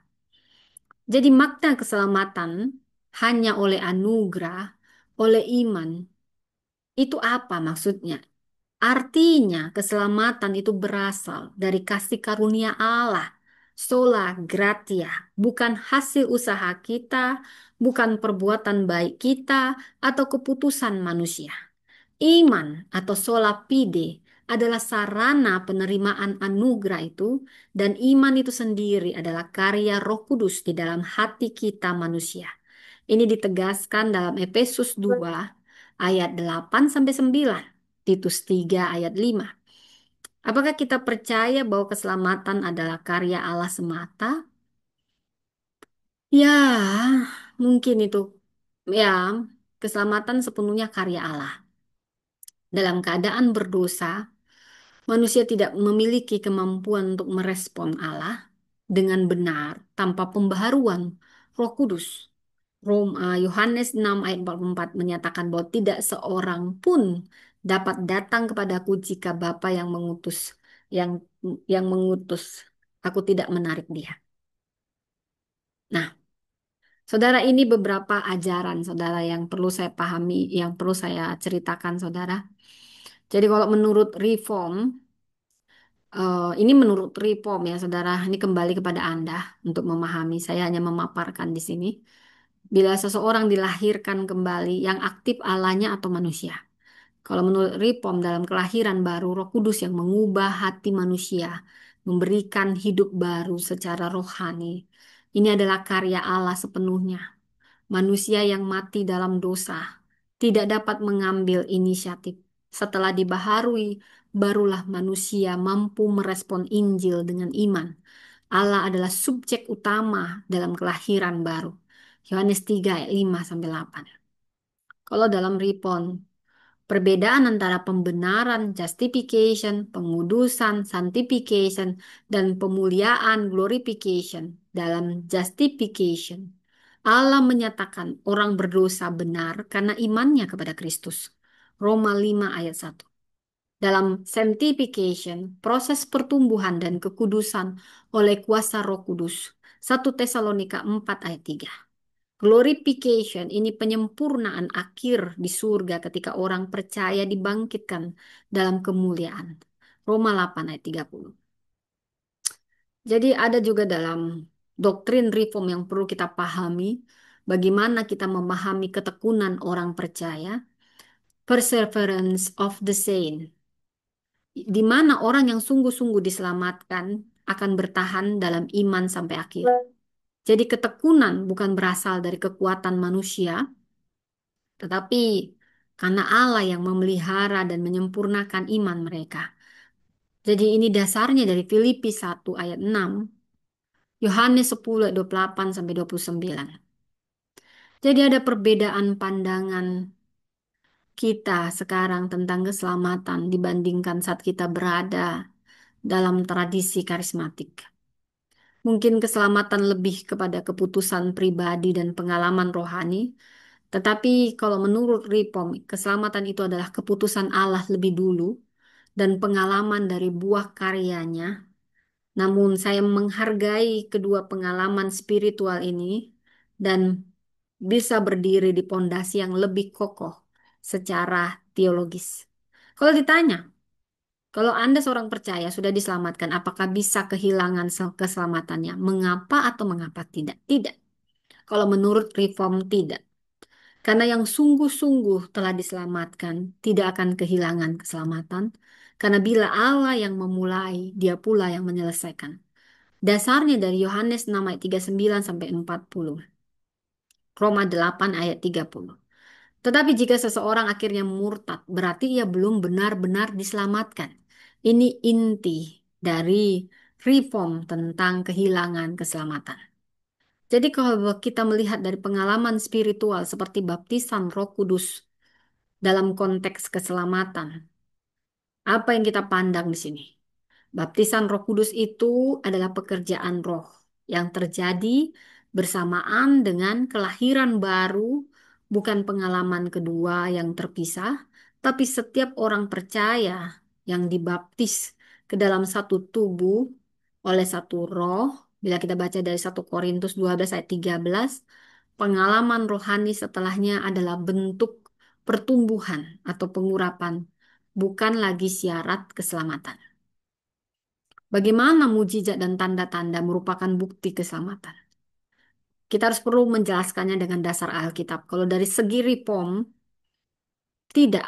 Mujizat bisa menyertai pemberitaan Injil, tetapi bukan bukti keselamatan. Banyak yang melakukan tanda-tanda bahkan tidak dikenal oleh Kristus. Matius 7 ayat 21 sampai 23. Bukti keselamatan yang sejati adalah buah pertobatan, iman yang bertahan, dan kehidupan yang kudus. Galatia 5 ayat 22 sampai 23.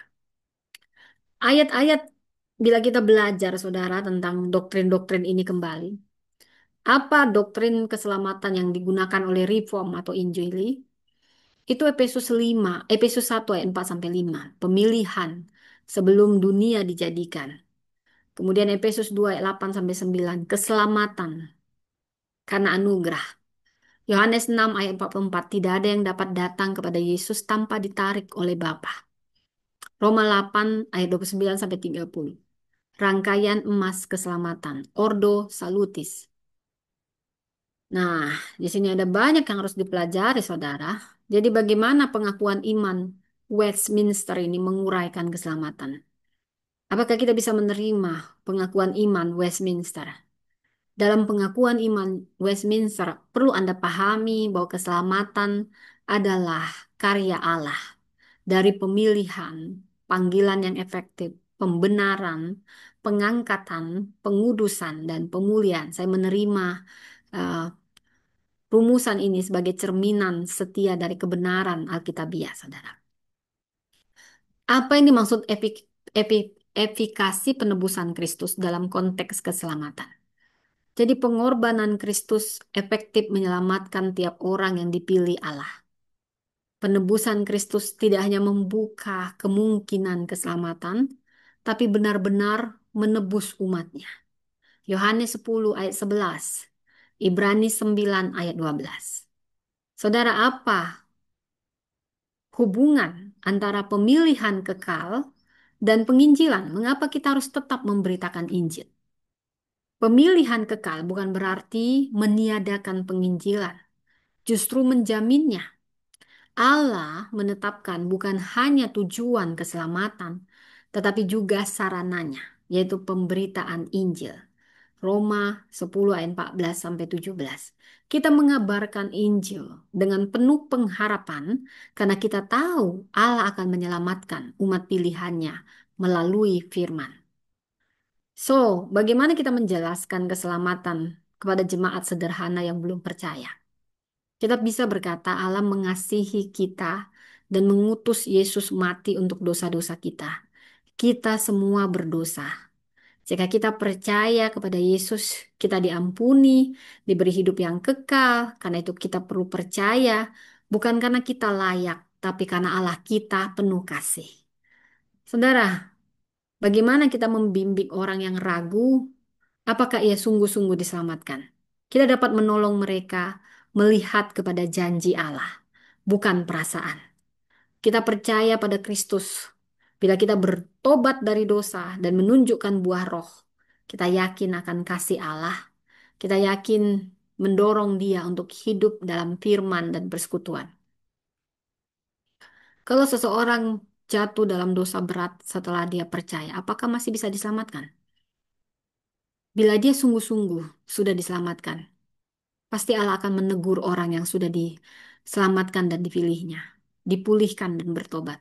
Orang percaya siapapun bisa jatuh dalam dosa, tetapi percayalah Allah tidak akan membiarkan mereka tergeletak jatuh atau binasa. Mazmur 37 ayat 24. Yohanes 10 ayat 28. Tapi jika kita hidup terus dalam dosa tanpa pertobatan, maka kita perlu diuji apakah kita sudah benar-benar lahir baru. Saudara, bagaimana kita menanggapi jemaat yang percaya bahwa keselamatan bisa hilang dan hidup dalam ketakutan. Kita bisa mengajarkan bahwa keselamatan kita dijamin oleh kasih setia Allah. Kita perlu membimbing mereka kepada janji-janji firman seperti Roma 8 ayat 1, Filipi 1 ayat 6, dan menekankan pentingnya hidup dalam pertobatan sejati sebagai buah keselamatan. Dan bagaimana peran sakramen dalam mendukung iman kita akan keselamatan kita. Sakramen itu sarana anugerah yang Tuhan pakai untuk meneguhkan iman orang percaya. Baptisan menyatakan kita adalah milik Allah. Perjamuan kudus mengingatkan kita akan pengorbanan Kristus dan memperkuat pengharapan. Sakramen bukan menyelamatkan, tetapi menguatkan mereka yang telah percaya. Sebentar ya. Oke, Mbak. Sebentar ya. Ya, ya. Makan, Mbak. Makan. Kalau udah habis di sini, jelas ya. Ya.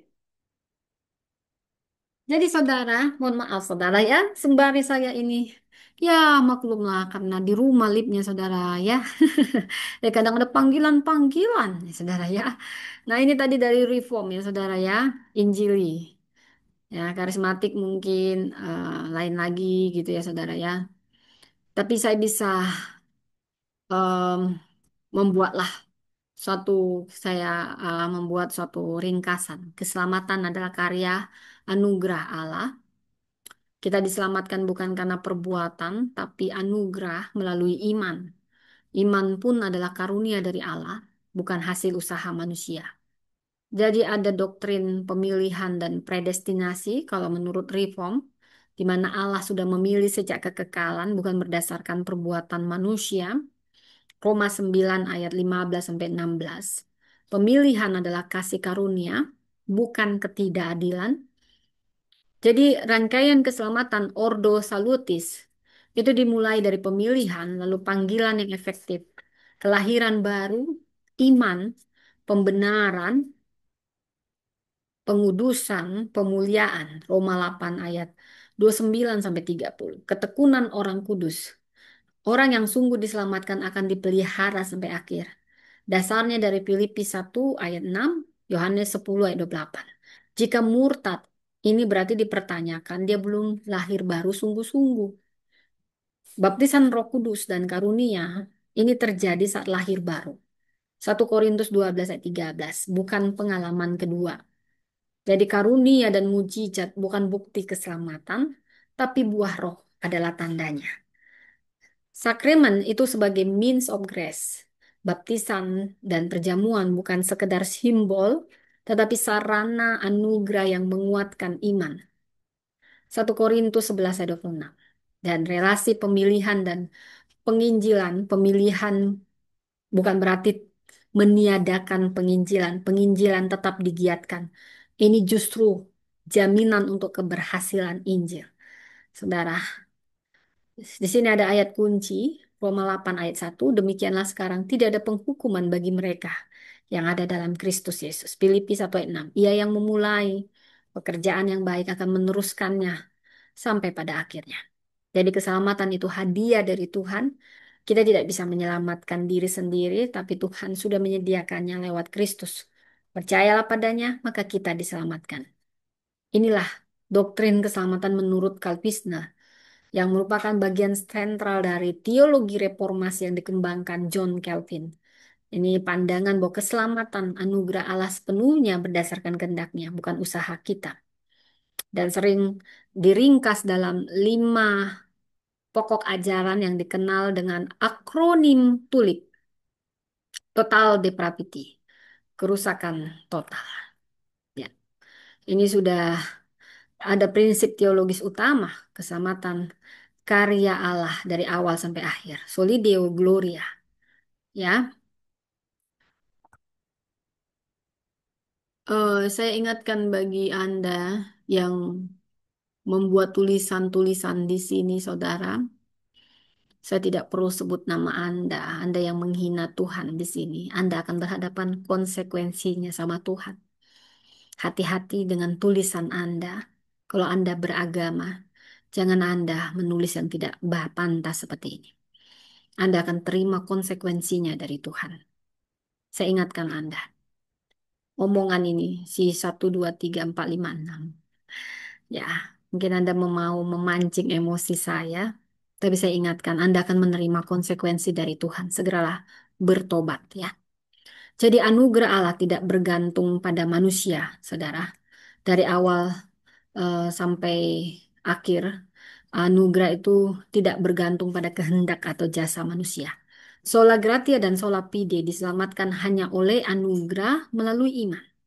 Jadi penekanan pada kedaulatan Allah dalam semua aspek keselamatan. Allah berdaulat memilih, memanggil, menebus, dan memelihara umatnya. Jadi ini aplikasinya bagi kita, ini menghasilkan kerendahan hati. Karena keselamatan bukan karena usaha kita, ini menguatkan pengharapan.